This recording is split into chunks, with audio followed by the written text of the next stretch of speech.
warahmatullahi wabarakatuh. Kembali lagi di channelnya Siti Lailatul Hasanah. Oke teman-teman, hari ini saya mau melanjutkan review buku Tajir Melintir karya Bosman Mardigu. Kalau di video sebelumnya saya udah membahas tentang chapter 1, yaitu tentang take off, dimana disitu kita belajar tentang pola pikir, tentang mindset, bagaimana membenahi pola pikir kita. Nah sekarang di video yang kedua saya ingin membahas di chapter 2 dari Tajir Melintir ini. Di chapter yang kedua kita membahas tentang discovering you. Setelah kita membenahi pola pikir, kita akan menyelami bagaimana sebenarnya diri kita ini, mengenali sebenarnya seperti apa karakter kita, agar kita bisa menempatkan diri kita pada tempat yang terbaik. Baik itu tentang pasangan, baik itu tentang pekerjaan dan karir maupun yang lain-lainnya. Dan ada 3 poin yang akan dibahas nanti. Yang pertama yaitu penggerak diri. Jadi penggerak diri itu ada 3 teman-teman. Yang pertama adalah rasa cinta, kemudian yang kedua adalah rasa amarah, yang ketiga adalah rasa takut. Dalam sebuah survei psikologi disebutkan bahwa manusia itu 10%-nya digerakkan oleh rasa cinta, kemudian 30% digerakkan oleh rasa amarah, dan 60%-nya digerakkan oleh rasa takut. Nah, dari survei tersebut kita bisa menyimpulkan bahwa yang paling besar presentasinya adalah rasa takut. Itu kenapa teman-teman banyak sekali iklan, kemudian promosi yang menonjolkan rasa takut. Contohnya misal, kita ditakut-takuti bahwa ketika kita tidak menjaga gigi kita akan berlubang, kemudian akan sakit. Nah, kemudian kita ditawarkan untuk membeli pasta gigi. Kita ditakut-takuti oleh kuman yang menyebabkan banyak penyakit yang membuat kita akhirnya membeli sabun antiseptik. Kita juga ditakut-takuti misalnya ketika kita berkeringat kemudian menyebabkan bau badan. Ketika kita tidak menggunakan deodoran, orang akan menjauh dari kita karena tubuh kita akan bau, sehingga kita membeli deodoran itu, teman-teman. Nah, seperti itulah cara kerja penggerak diri. Salah satunya adalah rasa takut, dan itu yang paling menonjol. Jadi rasa takut ini memang hal yang sangat bisa menggerakkan manusia untuk melakukan sesuatu. Ada sebuah penelitian yang dilakukan oleh Bosman di kampusnya pada waktu itu. Jadi mereka diminta untuk membuat cookies dengan bahan yang sama, kemudian takaran yang sama, dan sebenarnya juga rasanya sama.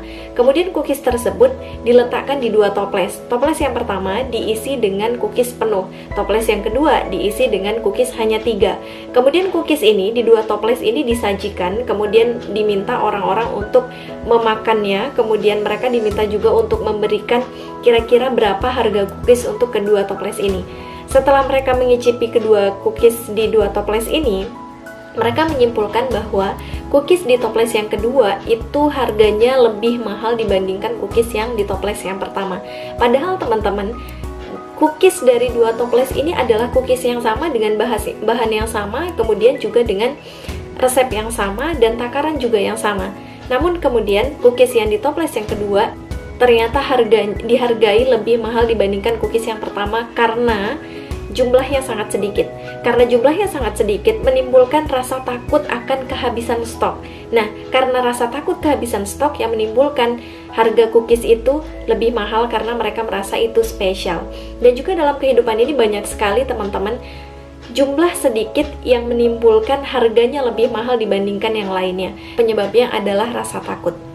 Nah, setelah kita mengetahui 3 penggerak diri itu, maka kita berusahalah untuk mengenali sebenarnya diri kita ini yang kita lakukan sekarang, yang menggerakkan apakah itu rasa cinta, atau rasa amarah, atau rasa takut.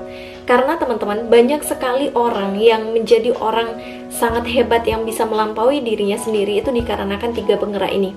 Ada orang yang karena amarahnya, karena pernah direndahkan, kemudian pernah dikucilkan, akhirnya karena rasa amarah itu yang membuat dia melampaui dirinya dan bisa menjadi sukses hebat.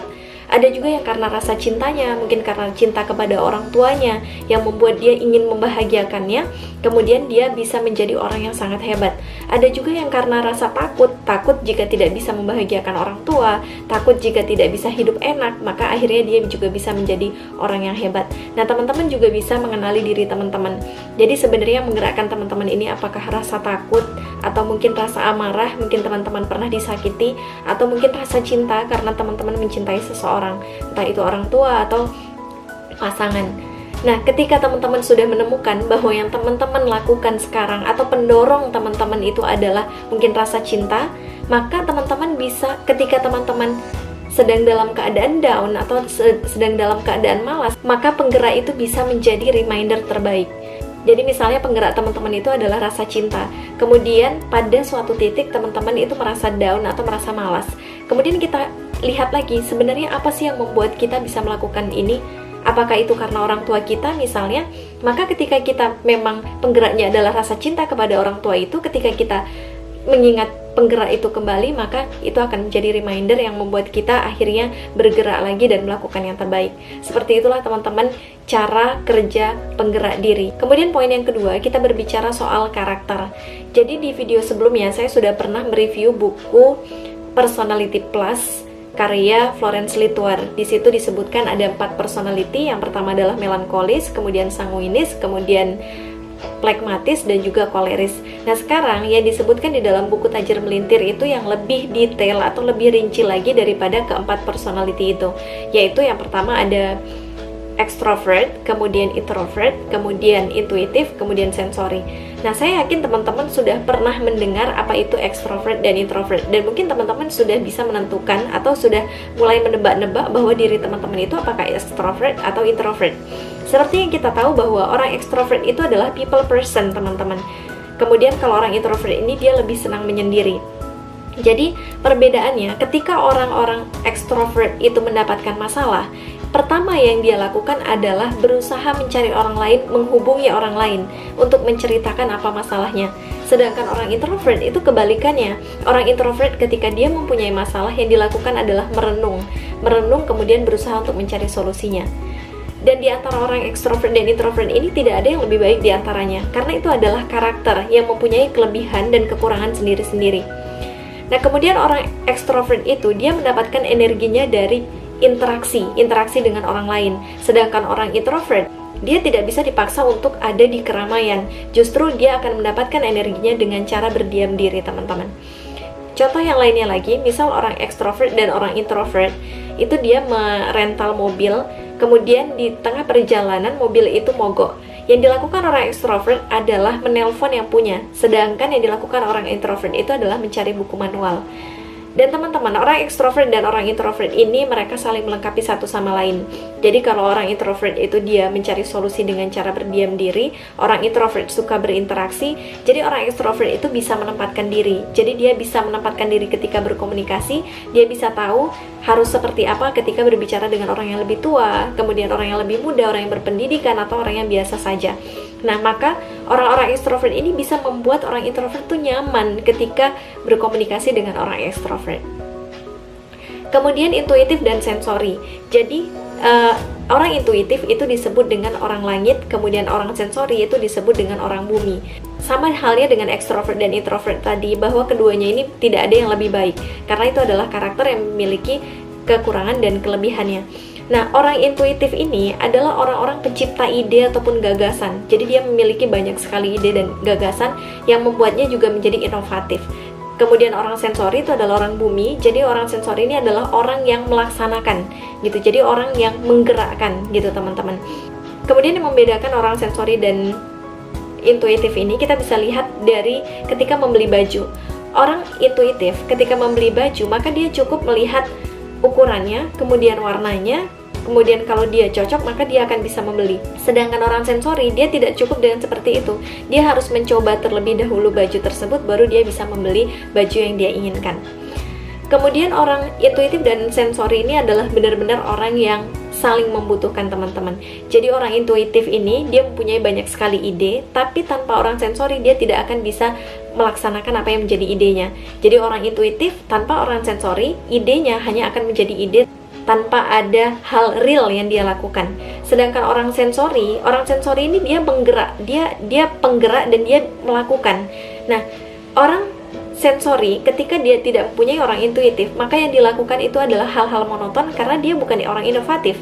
Maka orang sensori dan orang intuitif ini adalah orang yang saling melengkapi. Jadi teman-teman, kalau teman-teman sekarang sudah bisa mengenali bahwa diri teman-teman itu adalah intuitif, maka ketika mencari partner kerja yang paling tepat adalah mencari orang sensori. Jadi ide teman-teman bisa terlaksana, dan juga orang-orang sensori dia akan melaksanakan ide-ide dengan sangat inovatif, melakukan hal-hal yang inovatif.